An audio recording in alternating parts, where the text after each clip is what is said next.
Blanche, what are you doing lining shelves on a Friday night? I'm working off all my excess sexual energy. Why don't we just hook you up to the toaster and make Pop-Tarts? Remember when 4 women, 1 kitchen, and a never-ending supply of cheesecake somehow became one of the funniest and most loved sitcoms of the 80s? That was The Golden Girls. When the show first aired on NBC in 1985, it proved that 4 women over 50 could totally dominate primetime TV. Over 7 seasons and 180 episodes, B. Arthur, Betty White, Rue McClanahan, and Estelle Getty turned a Miami house into television's most entertaining home, and we enjoyed every second of it. But behind all the laughs and that famous theme song, there's a lot you might not know, including which future Oscar-winning filmmaker once showed up dressed as Elvis. Before we jump in, make sure to subscribe, leave a like, and get hyped, because we're about to dive into 15 strange and amazing facts about the Golden Girls. Now let's get started. Number 1. Blanche's accent. That was all Rue in the end. When Rue McClanahan first read the script for Blanche Devereaux, it described her as being even more Southern than Blanche Dubois. I ran into this man at the produce counter, and he asked me to play tennis with him tonight, but I forgot that Big Daddy's baby brother. But when she got to the set, pilot director Jay Sandrich told her to drop the accent and just use her normal Oklahoma voice. You know, because why would a Southern belle sound Southern? Rue didn't agree, but there's only so much you can say to your director. When the Golden Girls got picked up, a new director joined, and Rue asked the producers if she should still skip the accent. They said, "Of course not. We want exactly what you did at the audition." So Rue went all in. She based Blanche's sweet, slow drawl on her cousin Pearl, a woman from southern Oklahoma who basically made up a fancy accent out of nowhere, like she was auditioning for Gone with the Wind at a church event. It was an Ina Pearl accent. My mother's cousin, Ina Pearl, tried to put on something between an English and a ladylike Southern accent because she didn't like talking like this. Rue took that idea and turned it into TV magic.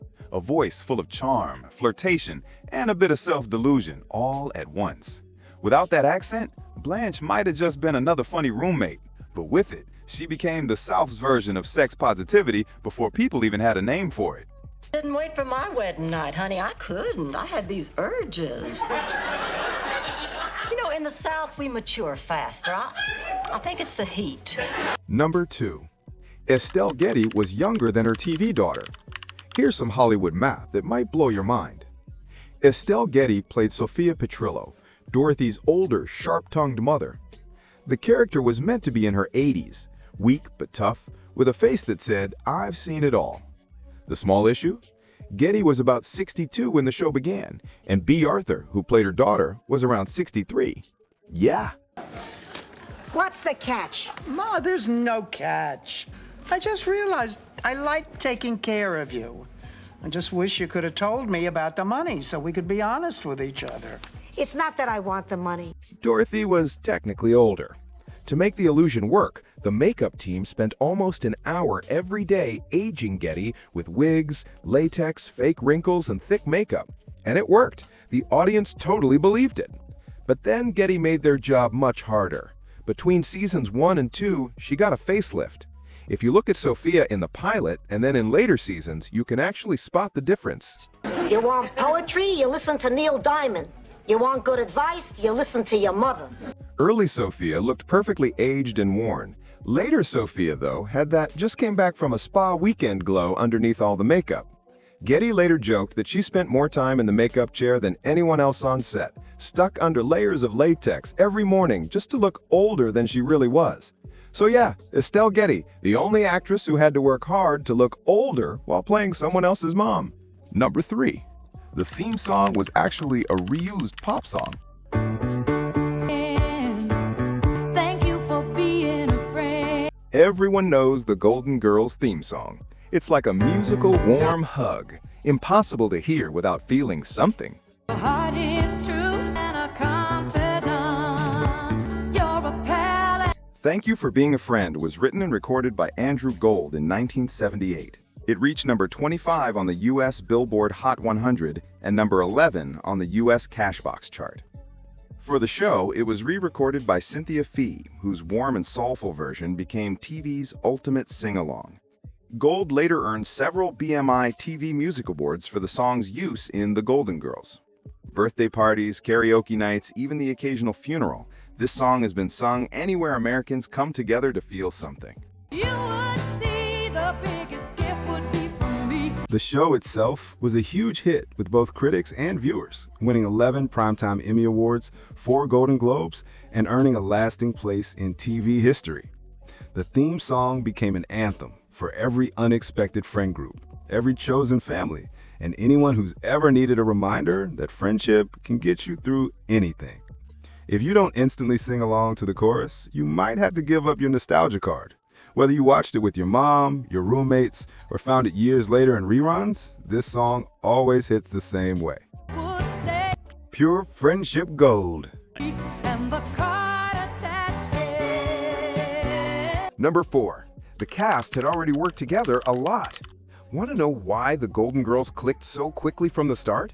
It's because these women already knew each other really well. Bea Arthur and Rue McClanahan had already spent 6 seasons together on Maude from 1972 to 1978. Arthur played the outspoken liberal Maude Findlay, while Rue played her best friend, Vivian Cavender Harmon. Vivian, how long have we known each other? 22 years. 22 years. We've been through an awful lot together. A lot. A sweet, slightly naive character whose lighthearted charm perfectly balanced Maude's sharp New York wit. Vivian was, in many ways, a warm-up for what would later become Blanche Devereaux. All the charm and grace, just waiting for the flirt switch to be turned on. People are staring. I don't care. I want my book back and I want it back now. Meanwhile, Rue and Betty White had already worked together on Mama's Family in the early 80s. Rue played Mama's unmarried sister, Fran Crowley, and Betty played Mama's daughter, Ellen Harper Jackson, a proper Southern Belle type. Glenn, I would like to have you meet my family. Hello. And my brother Vinton. And his wife, Mrs. Harper. Hi. And this is my Aunt Fran. How do you do, I'm sure. This is my mama, Mrs. Harper. It's funny because on The Golden Girls, they completely switched roles. Betty went from refined to naive, and Rue went from reserved to confident and glowing. By the time The Golden Girls premiered in 1985, these weren't just skilled actresses meeting for the first time. They had history. They had rhythm. They'd spent years perfecting their comedic timing together on different shows. Basically, NBC didn't just cast a sitcom, they accidentally brought back a comedy dream team that already knew each other's timing. No awkward first-day energy needed. Number 5. Betty and Rue were cast in different roles, then they switched. This is how The Golden Girls almost turned into a totally different show. Betty White was first cast as Blanche, while Rue McClanahan was chosen to play Rose. On paper, it made total sense.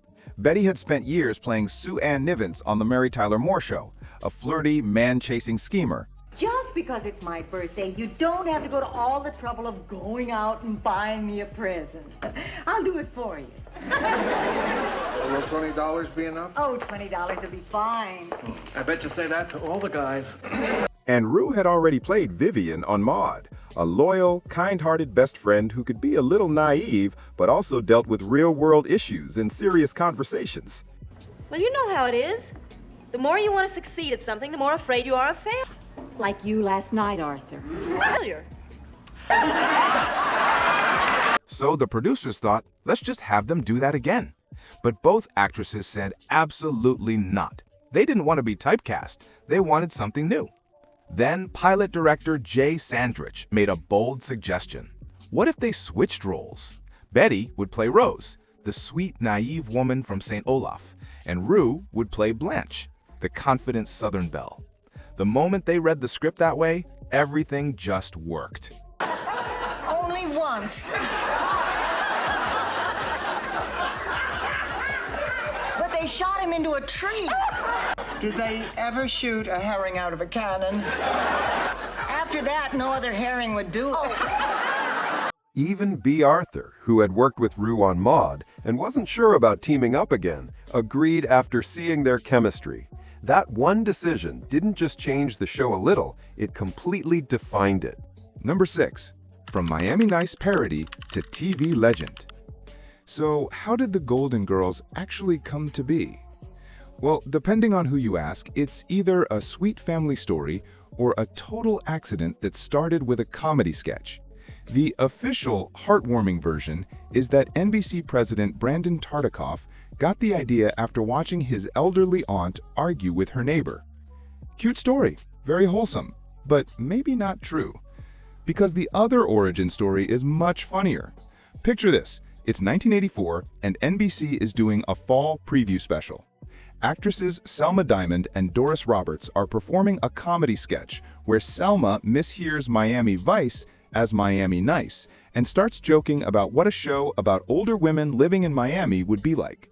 We're here to introduce a show that takes place in the most wonderful resort in the world, Miami. Land of Papatone and corned beef, mink coat, cha-cha lessons, the Jackie Gleason show. It's been canceled. It was meant to be a quick joke, just a parody. But NBC VP Warren Littlefield was in the audience thinking, wait, that's actually a great idea. So Littlefield reached out to producers Tony Thomas and Paul Junger-Witt, who then brought in Susan Harris, the creator of Soap and Benson, to develop it. Harris looked at the idea and realized no one else was doing anything like it, a show where older women were the stars, not just side characters or wise grandmas giving advice now and then. She wrote the pilot, NBC loved it, and soon, a simple joke about mishearing the name of a cop show turned into one of the most loved sitcoms in TV history. Golden Girls is certainly one of the most popular shows, but now it's a phenomenon. Books are being written, it's discussed on the internet, it's being rediscovered by a generation. Just wondering. Sometimes genius doesn't come from a carefully planned pitch meeting. Sometimes it's just two experienced actresses joking around and one network executive who actually pays attention. Number 7. The Golden Girl who got fired after just one episode. Before Sophia moved in, the Golden Girls actually had another roommate, Coco, a gay live-in cook played by Charles Levin. He appeared in the pilot and then disappeared like he was never there. Imagine starting your first day at a new job and getting fired before the second episode even airs. That was Coco's entire Golden Girls experience. Who's she going out with? Harry, again. Harry? Who is this Harry? So what happened? Sophia Petrillo happened. Estelle Getty. Sophia was originally written as a small side character, just Dorothy's elderly mother who would stop by from Shady Pines once in a while. But Getty did such an amazing job in the pilot that the producers instantly knew they had something special. Sophia was promoted to a main role, which meant someone else had to be cut. And spoiler alert, it definitely wasn't going to be the tiny Sicilian woman with a wicker purse full of one-liners. The math was simple.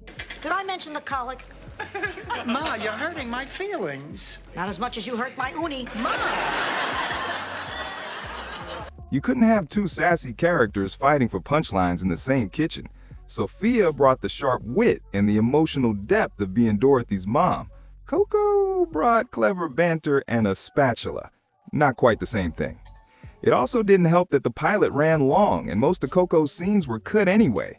He barely made an impression before he was let go. Years later, Stan Zimmerman, one of the writers on The Golden Girls, admitted it was the right move for the show's balance, but he still wished they'd gotten to explore more of Coco's story. They even had ideas for him, like opening a bed and breakfast in Key West. Tea, Sophia. How about a shot of gin with a beer back? From Golden Girl to B&B owner in gay-friendly Key West, that's quite a change, and it would have been pretty progressive for the 1980s. Instead, Coco became just a trivia answer. No goodbye episode, just gone. So here's to Coco, the Golden Girl who almost was. May your whisk rest in peace. Number 8.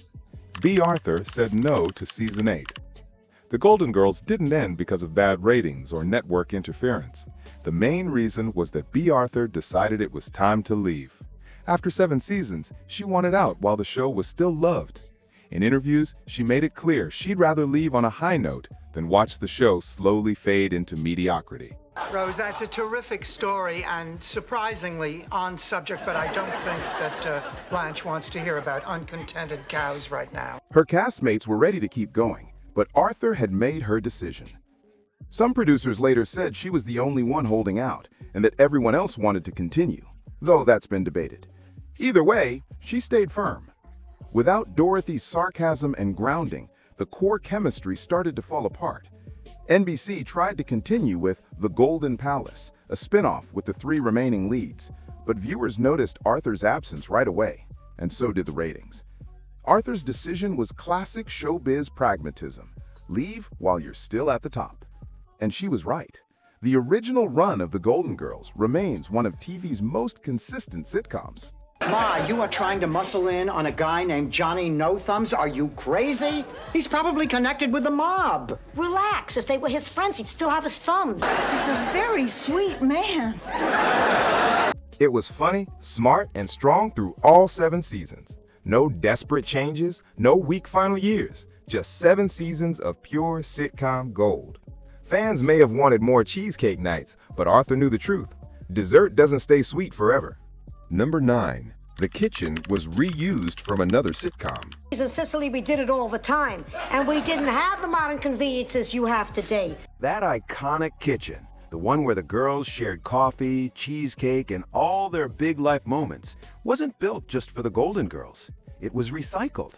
The set originally came from a short-lived sitcom called It Takes Two, also produced by Whit Thomas Harris Productions.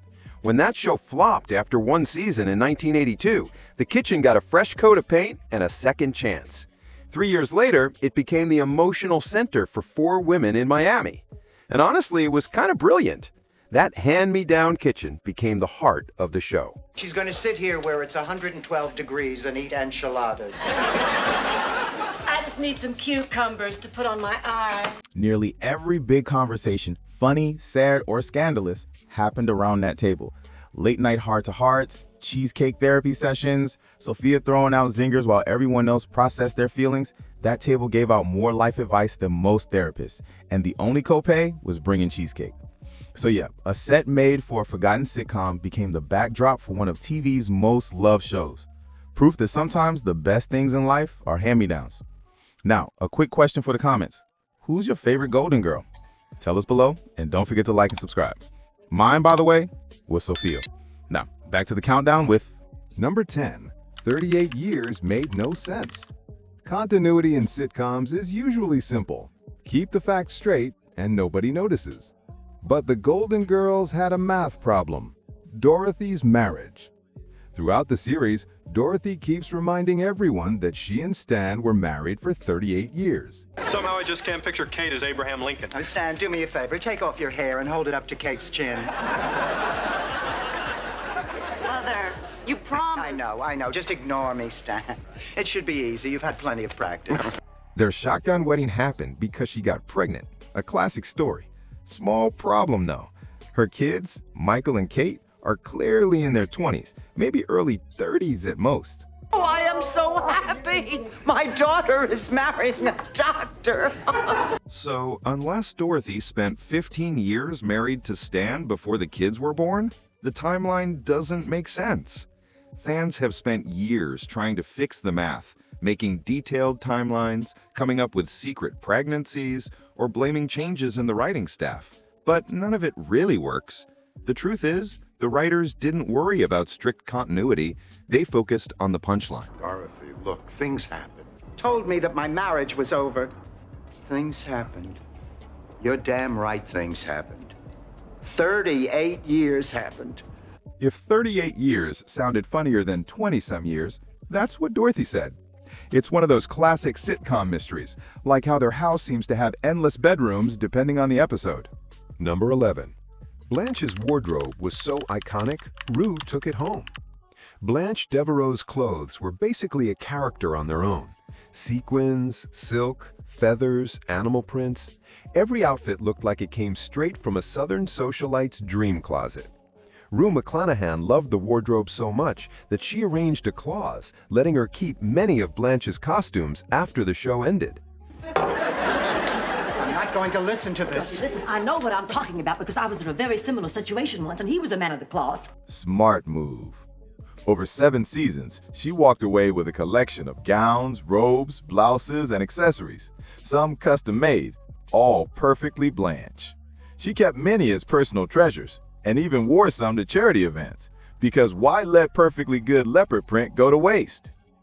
After Rue passed away in 2010, her estate auctioned off pieces from her Golden Girls wardrobe, and fans showed up ready to spend. A sequined robe sold for thousands. A leopard print dress was gone in seconds. A feathered nightgown? Now someone is literally sleeping in sitcom history. It's too tight, it's too short, and it shows too much cleavage for a woman your age. Yes, Blanche, it's you. Girls, is this dress me? The auction proved what Rue already knew. Blanche's wardrobe wasn't just a bunch of costumes. It was iconic, and she made sure she got to keep it. Number 12. The Golden Girls built an entire TV universe. When the original series ended in 1992, the Golden Palace continued the story, with Rose, Blanche, and Sophia running a hotel. Now listen here. We did this together. How could you do this to us? I didn't do it. We all did it. But the real universe building happened alongside the original show with Empty Nest and Nurses, two separate sitcoms set in the same Miami world where characters could appear anytime.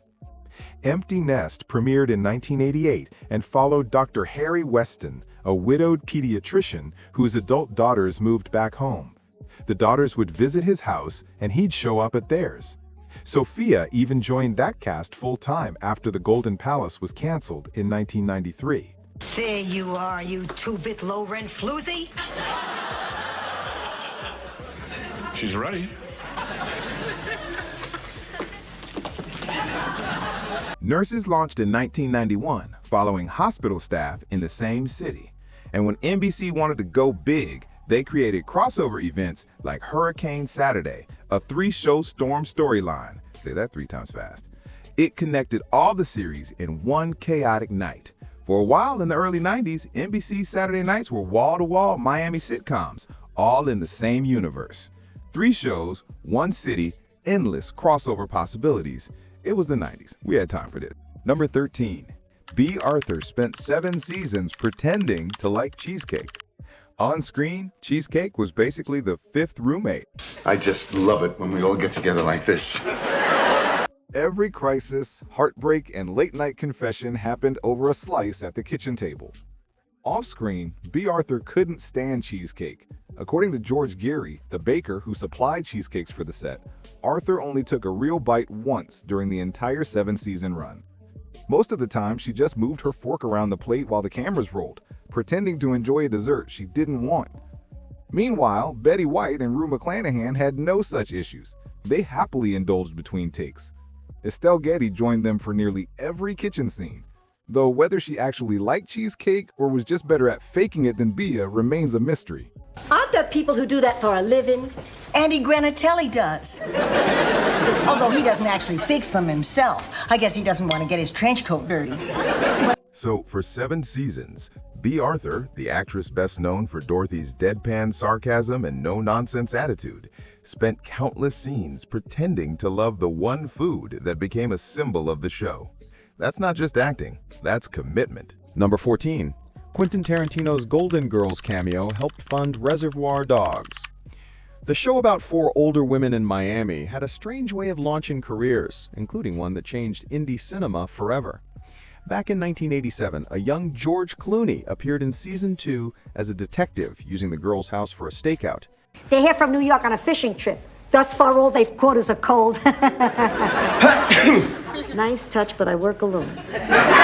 This was years before ER made him a household name. Naturally, Blanche immediately started flirting with his partner played by Joe Campanella. Mario Lopez appeared as one of Dorothy's students in season 2, episode 21, Dorothy's star pupil, until she accidentally got him deported. That was 1987, a couple of years before Saved by the Bell launched. But the wildest cameo was Quentin Tarantino. In 1988, during season 4, episode 6, Sophia's Wedding Part 1, a then unknown Tarantino appeared as an Elvis impersonator in a blink and you'll miss it cameo.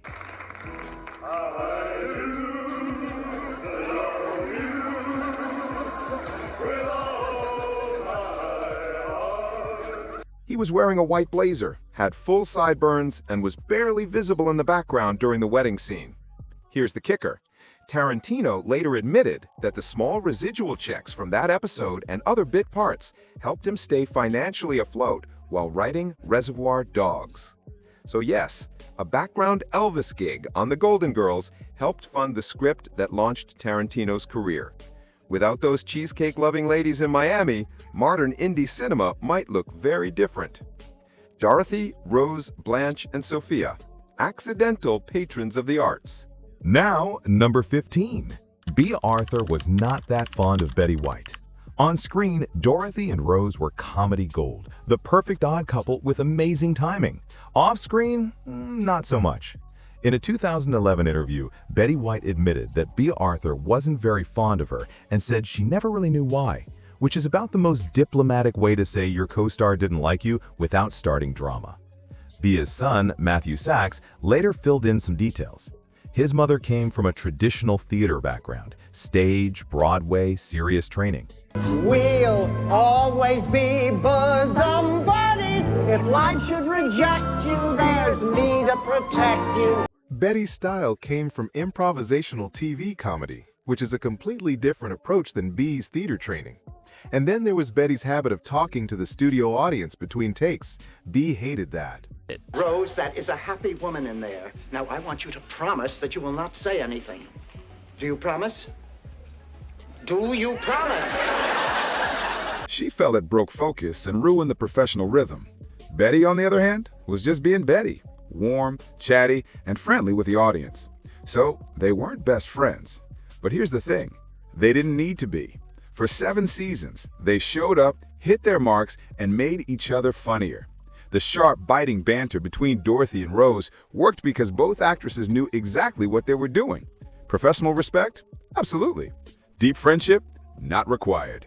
Sometimes the best on-screen chemistry comes from 2 people who understand the job, even if they don't carpool to work together. And Dorothy and Rose, they nailed it every single time. And there you have it.